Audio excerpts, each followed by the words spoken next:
एक बार मेको ने दौड़ प्रतियोगिता करने का फैसला किया। इसमें सभी को एक ऊंची टावर पर चढ़ना था।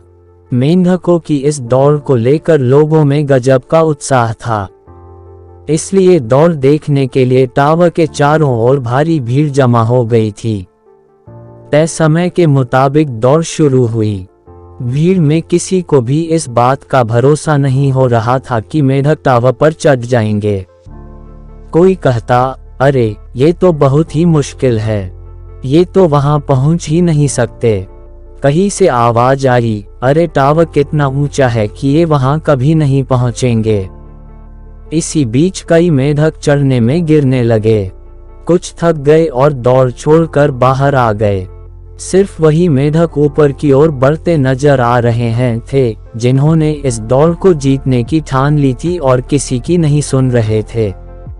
इसी बीच भीड़ में लोगों का चिल्लाना जारी था। लोगों को लगा रहा था कि कई मेंढक तो गिरकर मर चुके हैं और जो चढ़ने की कोशिश कर रहे हैं वे भी लक्ष्य तक नहीं पहुंच पाएंगे। लेकिन एक छोटा सा मेंढक बिना किसी परवाह किए टावर की ओर चढ़ता जा रहा था और आखिरकार वह अपने लक्ष्य तक पहुंच ही गया। इसके बाद दूसरे मेंढकों में यह उत्सुकता जागी कि आखिर इतना छोटा सा मेंढक कैसे अपने लक्ष्य तक पहुंच गया। दौड़ में हिस्सा लेने वाले एक मेंढक ने उससे पूछा, अरे भाई, तुम कैसे वहां तक पहुंच गए? लेकिन किसी को यह नहीं पता था कि जीतने वाला मेंढक सुन नहीं सकता था। वह बहरा था, इसलिए उसने लोगों की बातें नहीं सुनी और अपना काम करता हुआ आगे बढ़ता रहा और अंत में विजय हुआ।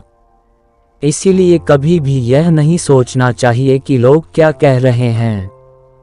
लोगों की नकारात्मक सोच और बात पर कभी भी ध्यान नहीं देना चाहिए। जो लोग ऐसी किसी भी बात को नहीं सुनते हैं और सकारात्मक रूप से अपने काम में लगे रहते हैं, वे हमेशा अपना लक्ष्य हासिल करने में कामयाब होते हैं।